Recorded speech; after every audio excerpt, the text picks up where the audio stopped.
It all began with a single, unthinkable message. A private text from Buckingham Palace that no one was supposed to see, but which somehow found its way into the hands of a trembling aide. It read, "Critical. William. Hospital. Urgent." That one line, so cold and clinical, sent shockwaves through every corner of the royal household. And in the blink of an eye, the world outside, unaware of the storm brewing behind palace walls, would soon catch a glimpse of a crisis that none of us could have imagined. Before we continue, please hit the like button, subscribe to the channel, and turn on the notification bell for updates. Have you ever felt that sudden, stomach-twisting panic when news hits you and there's nothing you can do to stop it? That was exactly how the royal staff reacted that morning. Phones rang nonstop. Footsteps echoed across marble halls.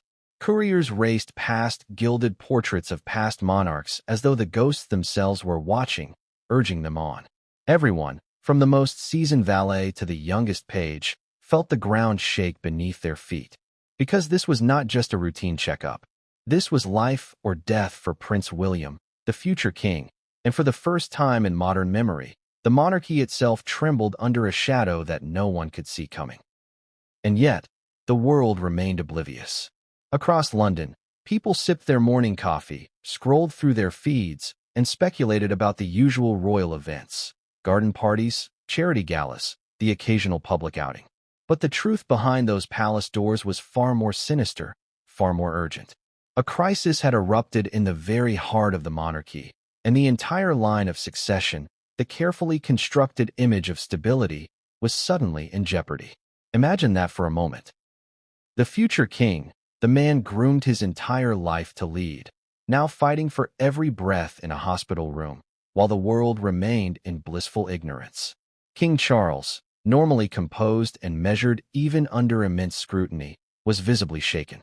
Reports from sources inside the palace described him pacing through hallways, phone pressed to his ear, voice tight with tension. There were whispers of private meetings called in record time, doctors summoned from their homes at ungodly hours, and courtiers rushing documents across the palace with trembling hands. Every decision mattered now. Every second counted. And yet, even in the midst of chaos, there was that silent, heavy fear. What if the truth could not be controlled? What if the world, watching and waiting, learned something it was never meant to know? Kate Middleton, elegant and poised, bore the weight differently. The public has always seen her as the image of grace under pressure, a calm anchor in the swirling storm of royal drama. But behind closed doors, those who witnessed the morning described a woman fighting to maintain composure while her heart raced uncontrollably. She moved through the corridors like a ghost of the woman we all know, checking on staff, issuing quiet instructions, but never letting anyone glimpse the storm inside her. Her worry was a silent pulse that ran through every action, every step, every glance. And yet, even Kate's strength could not shield her from the magnitude of what was unfolding. But why now? Why at this moment did the unthinkable happen? For months, rumors had swirled about Prince William's health, though none were ever substantiated. Whispers about exhaustion, stress, and even secret medical conditions had floated through palace circles, but always dismissed by spokespeople and palace statements. Yet now, those whispers had coalesced into reality, a reality that demanded immediate action, careful secrecy, and calculated public statements. The palace had to navigate this crisis as delicately as a tightrope walker balancing over an abyss, with no room for misstep, and the stakes could not have been higher. As news began leaking through informal channels, social media erupted. The public sensed something amiss. Speculation ran rampant. What had happened to William? Was it an accident? A sudden illness? Or something far darker? The palace's silence only fueled the fire, and in those first hours, misinformation spread like wildfire. Every news outlet scrambled, every royal correspondent whispered theories, and yet the true story remained behind closed doors, more explosive and intimate than anything the world could imagine. Imagine being in the midst of that storm, knowing the truth but unable to share it, and watching rumors spiral out of control. That is exactly the position the royal household found itself in. And then there were the first accounts from the hospital itself. Sources spoke of William arriving in the early hours, supported by aides, surrounded by security. The atmosphere was tense, nearly surreal. Hallways were lined with doctors and nurses, their faces betraying worry that they rarely showed, even in the most critical cases. Every beep of a monitor, every whispered consultation, felt magnified under the weight of royal attention. And yet, even within that high-security cocoon, there were contradictions, disagreements, and moments of shocking revelation. Some doctors reportedly clashed over treatment options, while others urged extreme discretion.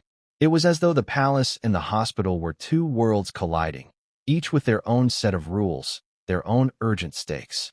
But here's the twist. While the world imagined a straightforward medical crisis, insiders hinted at something more complex. Not everything about Prince William's condition could be attributed to ordinary illness. Some sources suggested layers of stress, potential mismanagement, and even interpersonal tensions that added fuel to an already volatile situation. And what about those closest to William? How did his family, those expected to be his steadfast support, react when confronted with the immediate danger? These are questions the palace has never answered publicly. And yet, the answers are essential to understanding the full scope of the crisis. And now, consider the wider implications. The monarchy is more than just a family. It is an institution, a symbol of continuity, stability, and tradition. But when the head of that family faces a life-threatening crisis, the ripple effects are enormous. Decisions must be made about the line of succession, public statements, and international diplomacy. The smallest misstep could trigger chaos not just within the royal household, but across governments and societies invested in the monarchy. Imagine knowing that every word, every gesture, every whisper could shift history. That is the weight of this moment. For the ordinary observer, it may seem unimaginable. A future king in peril, the queen consort silent, yet brimming with silent anguish. The king himself cornered by circumstance, and the palace staff caught in a delicate dance between secrecy and survival. And yet, this is exactly the scenario unfolding behind the gilded walls of Buckingham. And as the hours passed, it became clear that no one, no staffer, no aide, no royal, was fully prepared for what came next. The stakes were higher, the risks more personal, and the tension more suffocating than any of them could have anticipated. And here's the thing. The first 24 hours of this crisis were only the beginning. Every decision, every movement, every carefully curated statement from the palace carried consequences. And as whispers of hospital protocols, private arguments, and undisclosed medical complications began to leak, a pattern emerged, one that suggested that this was no ordinary royal emergency. There were layers of secrecy, hidden motives, and potentially explosive consequences. And while the palace worked tirelessly to contain the situation, outside forces, journalists, social media, and political figures were circling like sharks, sensing weakness and desperate for any morsel of truth. By the end of that first day, insiders whispered of a development so shocking, so unprecedented, that even those who had worked in royal affairs for decades were left speechless. The combination of medical urgency, family dynamics, and palace intrigue created a scenario that defied prediction. And for the public, waiting on pins and needles, the next message from Buckingham could mean everything. Every update, every photograph, every statement would be scrutinized, dissected, and analyzed as if the fate of the world depended on it. And here is where we leave you for now. The palace is silent, but tension hums like an electric current through every corridor, every room, every hidden corner of the royal residence. King Charles paces, Kate holds back tears while orchestrating calm, aides whisper in huddled corners, and the world outside remains blissfully unaware of the storm brewing inside. But what came next would change everything, and no one saw it coming. It started like any other morning in Buckingham Palace, or so it seemed. The sun had barely crested the horizon, casting a soft golden glow across the sprawling gardens, and the city outside stirred with its usual hum of life. Birds chirped in the carefully manicured grounds, staff prepared for their daily routines, and the world remained blissfully unaware of the storm that was about to strike the very heart of the monarchy. But by 7:15 a.m., everything had changed. Within minutes, the palace went from calm elegance to controlled chaos, and those who thought they understood royal protocol realized that nothing could have prepared them for what was coming. The first sign of trouble came not with a bang, but with the hurried footsteps of the king's private aide. One minute he was quietly arranging schedules and checking messages. The next he was racing through the grand hallways, his expression grim, phone clutched tightly in one hand. A whisper ran through the corridors like wildfire. Prince William, hospital, critical. No one knew the full details. No one knew why, but everyone felt the weight of those words.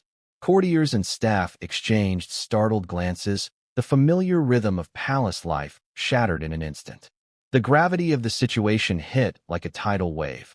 No protocol, no carefully planned routine could prevent the ripple of panic that spread through every corridor, office, and room. Kate Middleton, normally the epitome of composure, received the news with a tight-lipped determination. She was already dressed for the morning, but the slightest tremor in her hands betrayed the storm inside. Sources inside the palace would later describe how she moved through the rooms, issuing quiet, precise instructions while maintaining the calm exterior that the world always sees. Her presence was both a reassurance and a warning. She was the anchor amidst the chaos, but even her strength had limits. Every assistant, valet, and aide knew that this morning would be unlike any other. Even the guards, stationed like silent sentinels along marble corridors, felt the tension in the air as if it were a physical weight pressing down on them. And then came the messages. Phones buzzed constantly, each new notification bringing more urgency, more fear. Some were from doctors, others from palace officials, and a few from distant relatives who had been alerted to the emergency. Security teams mobilized immediately, corridors were cleared, and the palace's inner circle convened in a private chamber to assess the situation. The world outside still had no clue, but inside those walls, a battle against time had begun. Every second counted, and with Prince William's life hanging in the balance, the stakes could not have been higher. The staff scrambled. Meals were left unfinished. Schedules were abandoned. Even the ceremonial routines that defined Buckingham for centuries were thrown aside in a flurry of activity. Couriers dashed from one end of the palace to the other, bearing sealed envelopes and urgent documents. Nurses and medical aides were summoned with unprecedented speed, some arriving still in pajamas, clutching medical kits and manuals as though preparing for a battlefield instead of a hospital wing. The palace, which had always appeared serene and meticulously orderly, had become a living organism fueled by fear, adrenaline, and relentless urgency. And then, for those watching from the outside, there was the initial public reaction. Though no official statement had been released, whispers reached journalists, social media accounts lit up, and speculation ran rampant. But the palace knew the danger of misinformation. In a situation like this, even a minor misstatement could escalate into global panic. Every official carefully weighed words before speaking, every document was scrutinized, and every action was calculated to maintain the thin line between secrecy and public concern. Yet the human element could not be contained. Within minutes, aides reported seeing the strain etched into every face. Eyes darted nervously, hands trembled as they held documents, and conversations were hushed but urgent. One insider would later describe the scene as like watching a cathedral shake from an earthquake, grand, beautiful, and yet teetering on the edge of collapse. The sense of urgency was palpable, and even those accustomed to high-pressure situations admitted to moments of sheer panic. Prince William's own mourning, although partially shrouded in secrecy, set the tone for the day. Sources would later recount that he had woken feeling slightly unwell, dismissing it at first as stress or fatigue. But the symptoms escalated faster than anyone could anticipate, prompting immediate medical intervention. His aides were caught off guard, scrambling to understand the severity of his condition while maintaining a semblance of calm in front of the public. The irony was stark. A man groomed for leadership his entire life, trained to face crises with stoicism, now reliant on others to navigate a danger he could neither predict nor control. The palace's medical team worked feverishly, coordinating with emergency staff outside, assessing every detail of William's condition in real time. It was an intricate dance, every movement critical, every decision weighted with immense consequence. Rumors of miscommunication, initially denied, later emerged from insiders who claimed that even the most seasoned staff struggled to manage the rapidly changing situation. There were reports of equipment shortages, last-minute consultations with specialists, and heated debates over the best course of action. In the midst of it all, William remained conscious enough to understand the gravity, his anxiety compounded by the awareness of the world's gaze, even if they could not yet see him. And through it all, Kate remained a constant presence. Witnesses described her pacing the hallways, stopping only to check messages or whisper instructions to staff. Her calm, even demeanor belied the intensity of her worry. She was the human bridge between the panic of the palace and the critical urgency of the medical team, a role that required both immense strength and flawless timing. The combination of her focus, composure, and unwavering commitment became the hidden force keeping the chaos from spiraling further out of control. Yet the morning was far from over. Even as the palace rallied, insiders hinted at moments of tension between staff members, disagreements over procedures, and conflicting advice from doctors. Some aides feared the worst, while others clung to optimism, creating an emotional volatility that mirrored the uncertainty surrounding William's condition. For those on the ground, every second felt drawn out, every decision seemed monumental, and every interaction carried consequences that could ripple through the entire monarchy. Outside, London remained oblivious. Passers-by saw the usual royal routines, the guards at their posts, the gates of the palace closed in routine security, and tourists snapping photos without realizing that behind those walls, the future of the monarchy hung by a thread. The contrast between public perception and palace reality could not have been starker. One aide later reflected, "It was like living in two worlds at once, one serene, beautiful, almost surreal, and the other chaotic, terrifying, and completely uncontainable." By mid-morning, the sense of urgency had escalated further.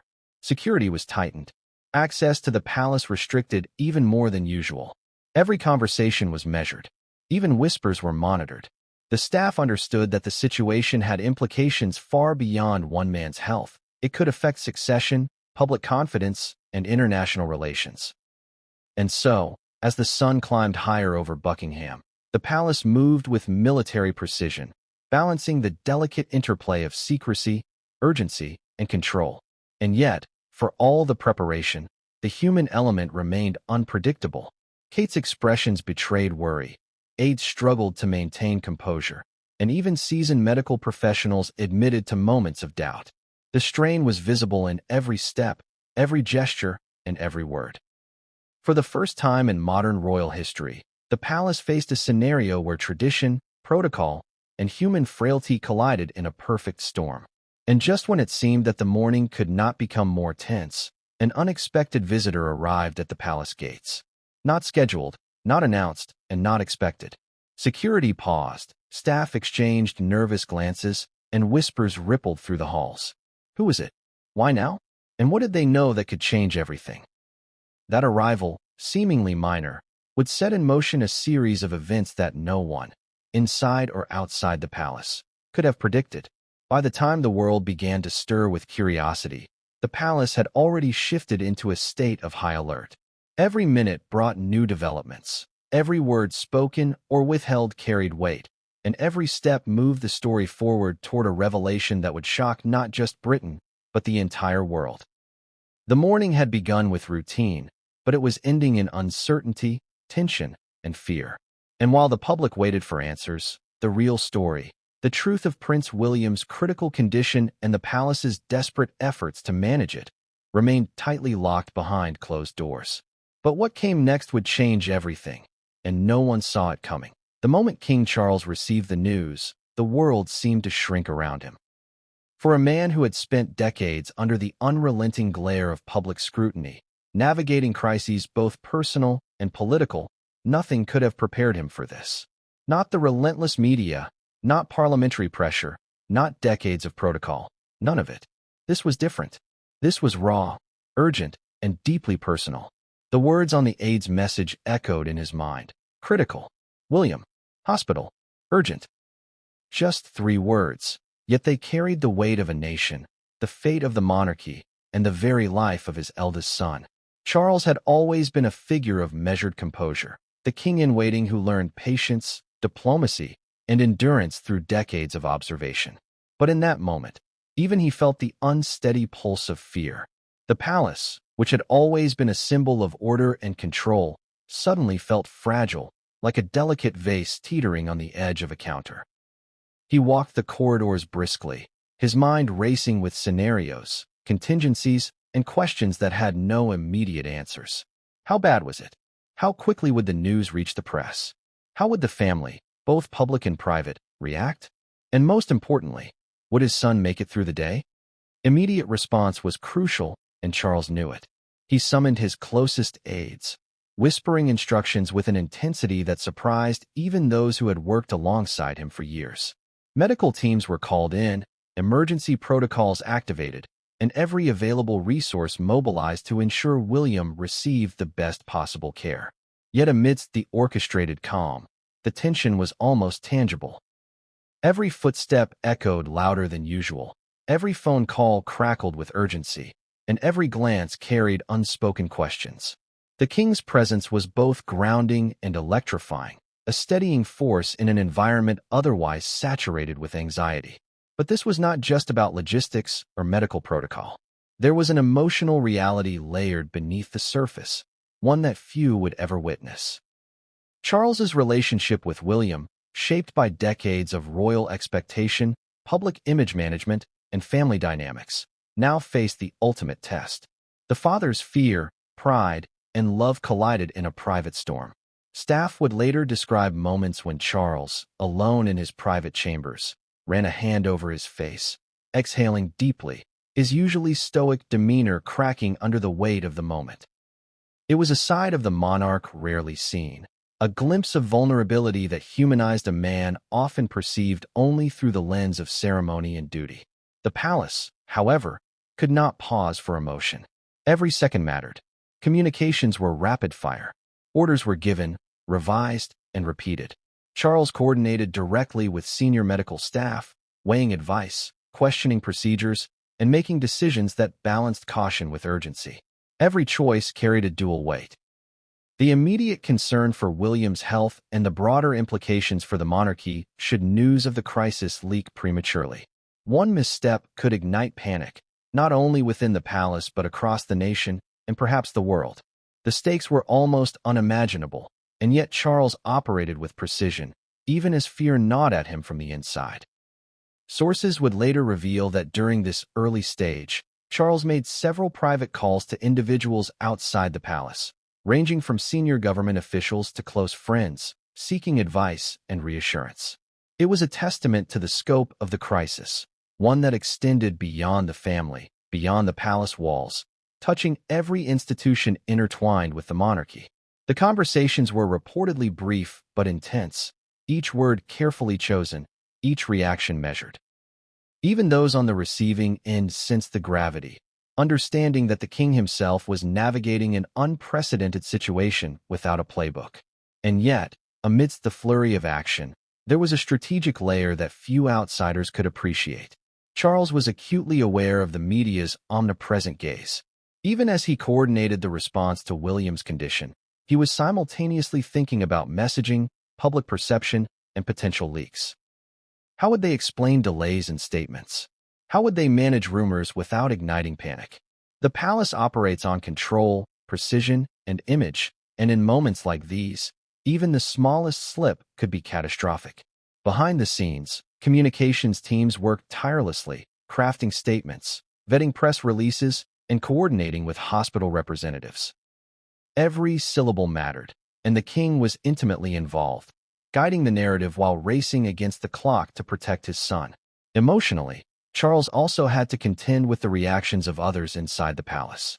Staff, aides, and even senior royals were visibly anxious, their worry manifesting in hurried movements and whispered exchanges. The king's role was dual: lead decisively, but also reassure those around him. There were moments when he addressed teams directly, offering concise instructions and rare, quiet words of encouragement. His presence carried authority, but it also provided a stabilizing force amid chaos. In a way, he was both general and father, commander and caretaker, navigating the intersection of personal and institutional responsibility. As the hours unfolded, it became clear that this crisis was not just medical. There were layers of political, familial, and symbolic consequences intertwined with William's condition. What if news leaked? What if speculation spiraled beyond control? Charles had to make decisions not only for his son, but for the legacy of the monarchy itself. This was high-stakes strategy in real time, and the pressure was nearly suffocating. A single choice could ripple across history, affecting public confidence, political stability, and the perception of the royal family for generations. One of the most challenging aspects of the morning was the uncertainty. Medical reports were sometimes contradictory, assessments changing minute by minute. Charles had to interpret complex information while managing his own rising anxiety. His aides reported that he rarely sat, pacing from room to room, phone in hand, listening intently, asking pointed questions. His focus was absolute, his concentration razor-sharp, yet human doubt remained. Even a man accustomed to leadership had moments of vulnerability, questioning whether every decision would be enough. And then there was Kate. While Charles coordinated strategy, Kate managed the personal side of the crisis, balancing care for William with coordination of staff, reassurance of children, and the delicate management of public appearances that might occur. Observers described her as the anchor, calm, precise, yet deeply affected by the intensity of the situation. Her silent strength allowed Charles to focus, just as his decisiveness provided her with structure. Together, they formed a united front, a partnership tested under extreme pressure, their dynamic now more crucial than ever. But the morning was far from over. Sources hinted at new complications that intensified the urgency. An unexpected development at the hospital reportedly required Charles's immediate attention, forcing him to make rapid, high-stakes decisions. One aide later described it as a moment where time seemed to slow, each second stretching interminably as the king weighed risks and options. This was the kind of decision that could define both a father and a monarch, and for a moment, history hung in the balance. By mid-morning, the situation had escalated further. Charles convened an emergency meeting with senior staff, medical advisors, and close family members. Discussions were intense, strategic, and often contentious. Differing opinions clashed, emotions ran high, and the stakes were clear. Every recommendation had consequences for both William's health and the monarchy's stability.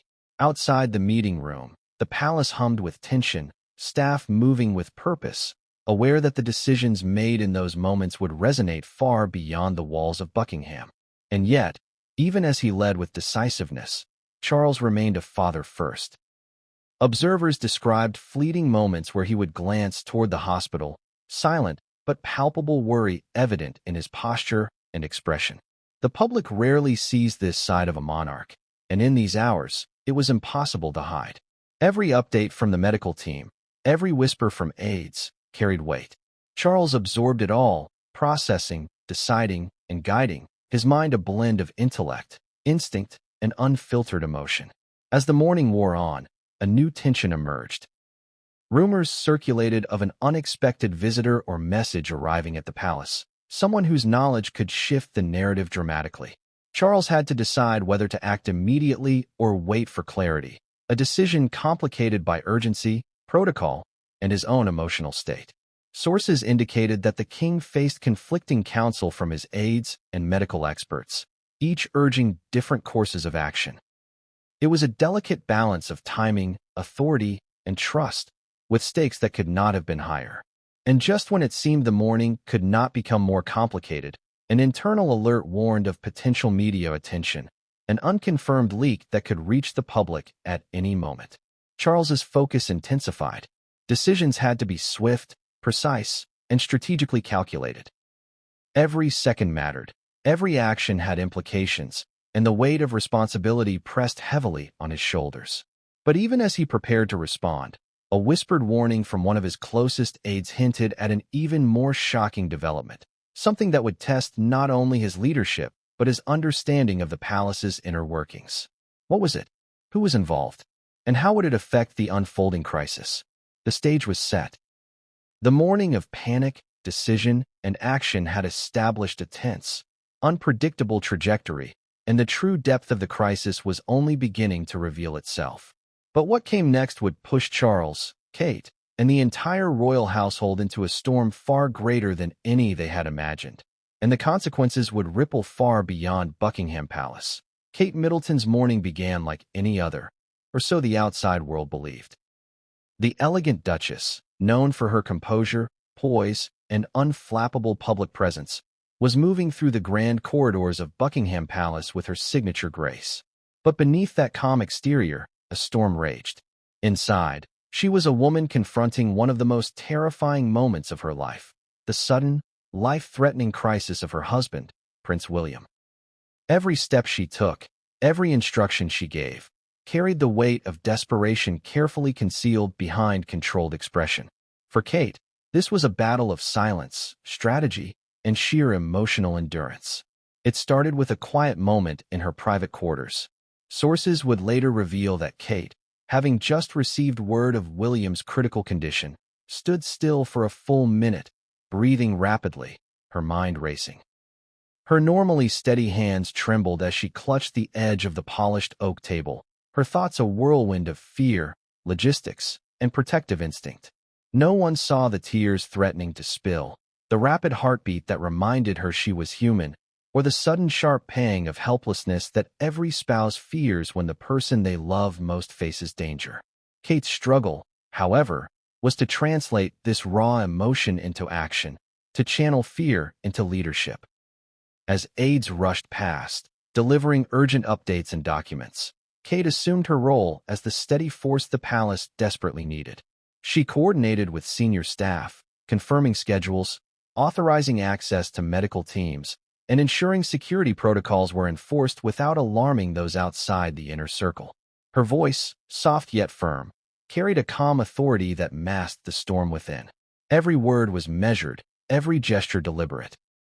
Yet those closest to her noticed the subtle signs, the tightness around her eyes, the occasional pause in her speech, the fleeting moments of inward reflection before she resumed her composed exterior. Even the staff, trained for high-pressure situations, sensed the extraordinary tension surrounding the Duchess. They described her movements as precise but hurried, her presence simultaneously comforting and commanding. She moved through the palace like a conductor orchestrating a symphony of panic, seamlessly directing aides, nurses, and security officers while processing the terrifying reality that her husband's life hung in the balance. Kate's ability to manage the chaos was nothing short of remarkable, yet it came at a personal cost. Behind the perfectly tailored outfits and measured expressions, she was confronting fear, uncertainty, and grief all at once. And then there were the children. Prince George, Princess Charlotte, and little Prince Louis were aware that something was amiss, even if they didn't fully understand.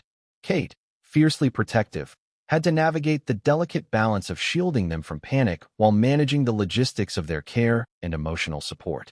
Sources revealed that she checked on each child quietly, offering hugs, whispered reassurances, and gentle smiles that belied the tension she was feeling inside.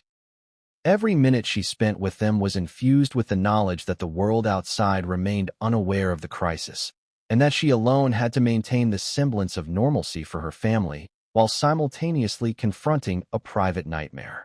Her silent struggle was compounded by the palace hierarchy and the intense scrutiny of her role.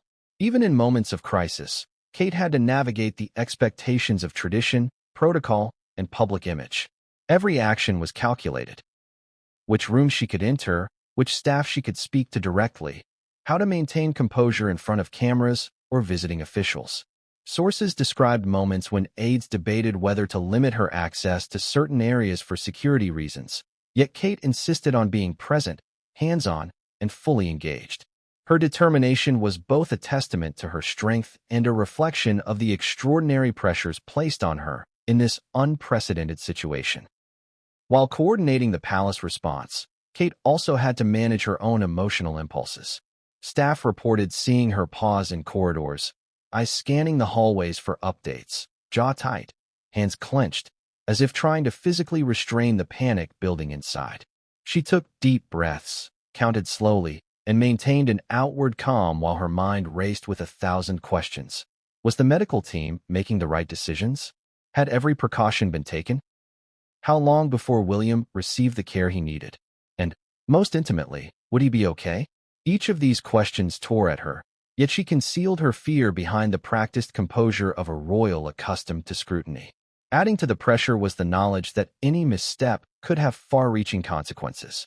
Kate understood that her actions, or even her perceived emotional state, would be analyzed, dissected, and reported by the media. A simple expression of worry could be blown into a headline. Speculation could escalate into public panic, and the careful orchestration of palace messaging could be undermined by a single uncontrolled reaction. Sources noted that she was acutely aware of this, maintaining a delicate balance between human vulnerability and the strategic execution of her role. The stakes could not have been higher, and yet she moved through the crisis with unwavering focus. Inside the hospital, Kate's presence was equally critical.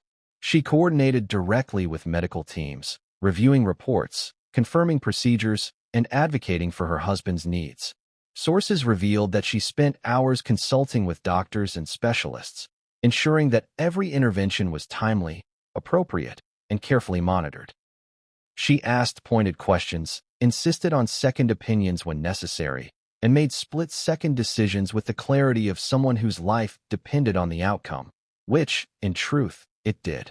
Her involvement went beyond emotional support. She was an active participant in the orchestration of William's care, seamlessly bridging the gap between family, staff, and medical professionals. Yet even as she moved through this intense environment, Kate's internal struggle remained unrelenting. Observers described fleeting moments when she would step into a quiet corner, close her eyes, and exhale deeply, releasing the tension she could not show publicly. Her mind raced with memories of their shared life. Family vacations, quiet evenings, private jokes, and the countless moments that made William not just a husband, but the center of her world. Those memories, while comforting, also intensified the fear. The thought of losing him, even momentarily, was unbearable. And so she continued, compartmentalizing her emotions, balancing her role as mother, wife, and public figure with a single-minded determination to keep the crisis contained. As the morning progressed, additional complications surfaced. Medical updates arrived in rapid succession, some indicating progress, others raising new concerns. Kate processed each one meticulously, weighing information, consulting experts, and making decisions in real time. Staff described her as methodical, almost surgical in her approach, yet every update was an emotional blow. She moved from room to room, quietly reassuring staff, checking monitors, and coordinating care, all while keeping a watchful eye on the broader picture. Her ability to manage both the intimate details of William's care and the larger palace operations was extraordinary, and yet sources noted the toll it was taking on her. An invisible strain that would only intensify as the day progressed. And there was the public aspect of her role. Even in moments of private crisis, Kate had to anticipate the optics of her presence. Cameras, photographers, and royal correspondents were everywhere, even in areas deemed secure. Her expressions, gestures, and demeanor were scrutinized in real time, analyzed for signs of panic, weakness, or insight. She understood this fully, and yet she could not allow the pressure to compromise her focus. Every interaction, every movement, was deliberate. Every step was measured to convey calm, strength, and control, while internally, she battled fear, uncertainty, and a relentless emotional tide. Amidst all this, one of the most significant challenges Kate faced was the isolation of leadership in moments of crisis. While aides, medical staff, and security officers surrounded her, the burden of decision-making, both emotional and strategic, rested heavily on her shoulders. She was responsible not just for William's immediate care, but for the family's cohesion, the management of palace staff, and the delicate maintenance of public perception. Even those closest to her could not fully share the weight she carried, and she bore it silently, with a resilience that left observers in awe. And then came the whispered warnings. Reports of potential leaks, unanticipated visitors, and conflicting medical opinions began filtering through the palace. Kate's attention sharpened instantly. Every detail mattered. Every second of delay could compound the risk, and she had to anticipate problems before they arose. Observers would later describe moments when she made split-second calls to aides, adjusted schedules, and coordinated hospital staff, all while maintaining an outward appearance of calm authority. Her ability to juggle these competing demands under extreme pressure was nothing short of extraordinary. Yet, even in the midst of precision and control, there were moments of raw emotion. Kate's close aides recalled fleeting glimpses of her vulnerability, a clenched jaw, a hand pressed to her temple, a quiet sigh. These moments were brief, contained, and quickly replaced with decisive action. She understood that vulnerability, while human, could undermine confidence and escalate tension, and so she pushed it aside, always prioritizing the immediate needs of her husband, her children, and the palace. By late morning, it became clear that the situation was more complex than initially understood. New medical updates hinted at complications, while the pressures of managing staff, security, and public perception intensified. Kate continued to navigate each challenge with remarkable focus, even as her silent struggle deepened. The Duchess had become the linchpin of the palace's response, a balancing force between fear and action, uncertainty and control. And yet, as she coordinated updates and managed staff, a sudden alert reached her. A visitor at the palace, someone unexpected, whose presence could complicate everything. Kate paused, her mind racing. Who could this be? Why now? And what could they possibly know that might alter the delicate balance she had worked so tirelessly to maintain? The weight of this unknown pressed down, adding another layer of tension to an already unbearable morning. In that moment, Kate's silent struggle took on a new urgency. Every decision, every word, every glance mattered more than ever. And as she prepared to confront this new challenge, one thing was certain. The day was far from over, and the crisis surrounding Prince William was only beginning to reveal its full, devastating depth.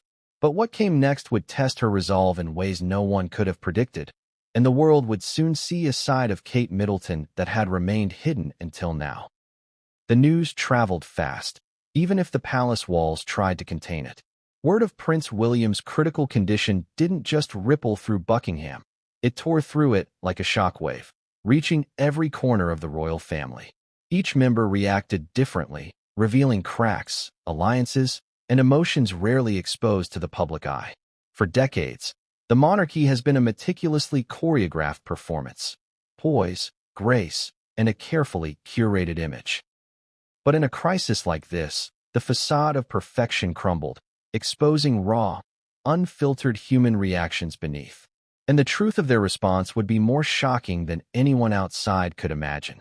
For Prince Harry, the news hit with the force of a tidal wave, thousands of miles away. Sources reported that he received the initial alert in Los Angeles, his phone vibrating with frantic messages. The tension in his voice was evident in the private calls he placed immediately after. Long-simmering feelings of regret, guilt, and unresolved sibling tension surged through him. He wasn't just worried about his brother's health. He was terrified about how his absence and the history of fractured relationships might affect the family's cohesion. For Harry, this was more than a medical crisis. It was a reckoning with decades of buried emotions, unresolved rivalry, and the deep, unspoken fear that he might never be able to make amends. Meanwhile, Princess, and often seen as the pragmatic, no-nonsense member of the family, had a different approach. Observers noted her efficiency under pressure, directing palace staff and aides with brisk precision. She was a rock of practicality amid chaos, but even she could not hide the flicker of anxiety in her eyes. Reports suggest she immediately coordinated with medical teams, checked logistics, and ensured communications lines were secure. Yet those who interacted with her privately described fleeting moments of vulnerability, a hand pressed to her chest, a sharp exhale, and eyes that betrayed the weight of concern she seldom displayed publicly. Prince Andrew and Sarah Ferguson, historically embroiled in their own controversies, were reportedly scrambling to assert their presence and provide support. Sources hinted at whispered debates between them and other senior royals over access, protocol, and messaging. Was this about helping William, Or was it about maintaining visibility in a moment where their relevance could be questioned? The tension was palpable. In these moments, the palace hierarchy blurred, exposing old rivalries and alliances that had been carefully hidden for decades. Every word, every action, and even every glance carried multiple layers of meaning, and the stakes had never been higher. Even extended family members, often peripheral to day-to-day palace life, were drawn into the storm. Cousins, in-laws, and close advisors were called upon for advice, moral support, and coordination. Some reacted with genuine concern, while others seized the opportunity to influence outcomes or assert authority. The palace staff, many of whom had decades of experience, observed these dynamics with a mix of awe and apprehension. The human drama unfolding behind closed doors rivaled any public scandal in intensity, complexity, and emotional weight. As the day unfolded, tensions escalated further. Each family member was faced with a delicate balance, expressing concern while maintaining composure, showing presence without overstepping, and acting decisively without undermining medical authority.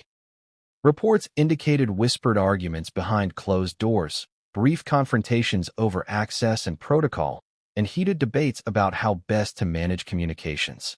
Every interaction was loaded with layers of history, past grievances, and the urgent, immediate crisis.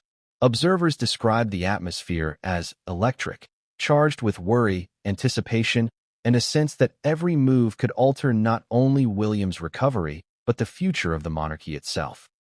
One of the most dramatic elements of the royal family's response was the way they managed information internally. Sources suggested that some members received real-time medical updates, while others were deliberately shielded to prevent panic. The controlled flow of information created both tension and frustration, as some felt excluded from critical decisions. Conflicting interpretations of William's condition reportedly caused disputes, with aides attempting to mediate and maintain order. In these moments, the intricate choreography of palace life, so often invisible to the public, became painfully apparent. Even minor miscommunications carried enormous implications. And then there were the emotional undercurrents. Prince Charles, while outwardly commanding, reportedly struggled with waves of fear, anger, and helplessness.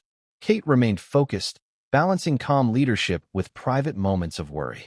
Harry wrestled with distance, regret, and a desire to be part of the crisis, and maintained a mask of pragmatism, but privately admitted to aides that her concern was deep and personal. Each reaction reflected decades of experience, family history, and deeply ingrained roles, but no training could fully prepare any of them for the reality of a royal life-and-death crisis unfolding in real time. The public narrative, of course, was different. Palace spokespersons issued carefully worded statements that hinted at a family concern, without disclosing the severity of William's condition. For the world, it was a vague situation, one that allowed speculation without confirming panic. Behind the scenes, however, the family's actions were immediate, decisive, and often conflicted. Staff noted moments when senior royals clashed over who should have priority access, which medical recommendations to trust, and how to handle potential leaks. The palace, always a symbol of composure, had become a whirlwind of decision-making, negotiation, and emotional intensity. Some insiders would later reveal moments of personal confrontation that underscored the human stakes. Kate reportedly faced tense discussions with senior staff over hospital logistics, William's children, and the careful maintenance of public appearances. Charles was said to have paused mid-pacing, phone in hand, frustrated at conflicting advice from aides and medical personnel. Harry attempted to intervene from afar, his frustration and guilt evident, while unmediated with brisk pragmatism. Even seemingly minor disagreements carried weight, as each decision had the potential to impact William's recovery and the family's cohesion. Yet, despite these tensions, moments of solidarity emerged. Cousins and extended family members offered quiet support. Aides rallied around Kate and Charles, and medical staff collaborated with an intensity that transcended protocol. These moments, while brief, highlighted the resilience and adaptability of the royal family under extreme pressure. Sources described fleeting glimpses of humanity, a hand gently placed on a shoulder, a quiet word of reassurance, a shared understanding of the extraordinary stakes at play. These acts of connection, however small, were a lifeline in a morning defined by crisis. Meanwhile, behind the closed doors of Buckingham, the weight of history loomed large. Every action, every decision, was informed by precedent, tradition, and the unspoken responsibility of maintaining a monarchy under scrutiny. The family was acutely aware that this was more than a personal emergency. It was a test of their unity, judgment, and public credibility. The juxtaposition of intimate fear and public duty created a tension so sharp that it seemed to vibrate through the palace walls. No family meeting, no consultation, no instruction could fully mitigate the emotional and symbolic pressure bearing down on them all. By mid-morning, the reality of the situation became undeniable. The palace staff, medical teams, and family members moved in a synchronized yet tense rhythm, each step dictated by urgency, experience, and instinct. Even in the controlled chaos, moments of profound emotion emerged. A tearful aide rushing to brief a senior royal, Kate whispering words of reassurance to William's children, Charles pausing in private reflection, Harry struggling with his distance from the unfolding crisis. These human moments, often hidden from public view, underscored the profound gravity of the situation and the deeply personal stakes involved. And then, just as the morning seemed to reach its peak of tension, an unexpected development sent shockwaves through the palace. A message arrived suggesting that new, potentially critical information regarding William's condition had emerged. The timing was uncanny, the source uncertain, and the implications potentially devastating. Staff exchanged anxious glances, aides whispered hurriedly, and the family prepared to confront yet another layer of crisis. The morning, already fraught with urgency, had escalated to a level none of them had anticipated. Every royal, from Charles to Harry, from Kate to Anne, had to confront the fact that the unfolding situation was no longer just about medical care. It was about communication, hierarchy, family dynamics, and the fragile perception of stability that the monarchy depended on. In these moments, old rivalries, loyalties, and resentments bubbled to the surface, creating an intricate web of tension, emotion, and decision-making. Each move, each word, each glance carried weight, and the margin for error had never been slimmer. And as the royal family braced for the next wave of developments, one truth became clear: the morning of chaos was only the beginning. Every decision, every reaction, and every step forward carried consequences far beyond the walls of Buckingham Palace. And while the world waited for official statements, behind those gilded doors, the royal family was navigating a storm that could redefine relationships, reputations, and the very future of the monarchy. But what came next would reveal secrets, betrayals, and decisions that no one outside the palace was prepared to witness. And the full scope of the crisis was about to be laid bare. Few people outside the palace could truly understand what happens when a member of the royal family is admitted to a hospital. For most, a hospital visit is a routine matter: check-ins, consultations, maybe a brief procedure. But for Prince William, the stakes were far higher, the scrutiny unimaginable, and the operations behind the scenes utterly extraordinary. By the time William arrived, escorted with the utmost discretion, the hospital itself had transformed into a meticulously orchestrated arena, where medical expertise, security, and royal protocol collided in ways that left even the most experienced staff on edge. The moment he entered the VIP wing, every detail was precise. Every corridor, elevator, and room had been cleared, security personnel positioned strategically to prevent interruptions, unauthorized eyes, or accidental leaks. No one entered or exited without verification, and every movement was logged. Nurses and doctors, some pulled from sleep in the early hours, were briefed in advance, their instructions exact, their duties narrowly defined. There was no room for error.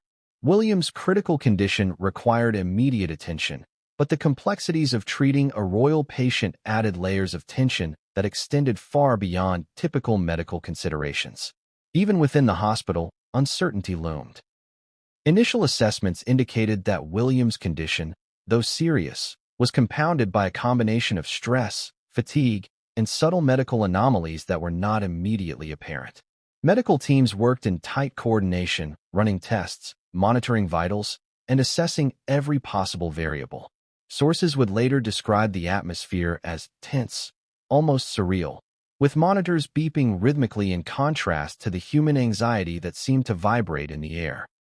Every nurse, every doctor, every aide understood that a single misstep could have catastrophic consequences, not just medically, but politically and publicly. Kate Middleton's presence was critical. Sources describe her at William's bedside, a steadying hand on his arm, quietly observing vitals, consulting with doctors, and providing both emotional and logistical support. Her ability to balance maternal concern with strategic awareness was remarkable. She asked precise questions, challenged assumptions when necessary, and navigated the delicate line between advocating for her husband and allowing medical professionals to lead. Every movement, every word, every glance was informed by decades of observation, a deep understanding of William's health history, and an unflinching commitment to his care. And then there were the doctors themselves. Royal medical teams are no ordinary group of professionals. They are chosen for skill, discretion, and experience dealing with high-stakes patients. Yet even these seasoned experts faced unprecedented pressure. Reports suggest that some team members disagreed on treatment approaches, debated prioritization of procedures, and deliberated on the pace of interventions. The hospital, already in a heightened state of alert, became a battleground of expertise, where every decision was weighed against immediate health outcomes and potential public repercussions. There were moments when the staff gathered in quiet corners, whispering in urgent tones, aware that even the smallest leak or misstatement could ignite media frenzy and public panic. Surprising facts about the hospital arrangements began to emerge. Certain areas were secured with advanced biometric systems, and additional security personnel monitored every entrance and exit. Monitors and cameras were strategically placed to ensure both patient privacy and operational oversight. Specialized equipment, rarely seen even in top-tier hospitals, was brought in to anticipate and address any complication. Reports later suggested that certain medical protocols were adapted specifically for the royal patient, a testament to the extraordinary nature of William's critical condition. Even seasoned medical staff admitted they had never encountered a situation quite like this. A perfect storm of medical urgency, public visibility, and historical significance. Inside the VIP suite, tensions were palpable. William's vitals fluctuated, each reading sending ripples of anxiety through the medical team. Kate remained vigilant, observing closely while discreetly signaling her observations to attending physicians. Security personnel maintained their positions just outside, eyes alert, ready to respond to any potential disruption. The atmosphere was both sterile and electric, a combination of clinical precision and raw human emotion. One nurse described the scene as a chess game with life itself as the ultimate stake. Every decision, every action, carried immediate and profound consequences. Even within these controlled circumstances, unexpected complications arose. Reports indicated that a sudden drop in William's vitals prompted immediate intervention. Doctors and nurses moved with precision, their actions rehearsed yet responsive to the unpredictable nature of the crisis. Kate's involvement was hands-on. She relayed observations, coordinated with staff, and remained a constant emotional anchor for her husband. Sources described moments where she quietly held his hand, whispered encouragement, and observed monitors with unwavering focus. Her presence was both stabilizing and empowering, providing a bridge between medical authority and personal reassurance. The hospital's inner dynamics revealed surprising contradictions. Some staff were simultaneously exhilarated and terrified, fully aware of the historical significance of the events unfolding.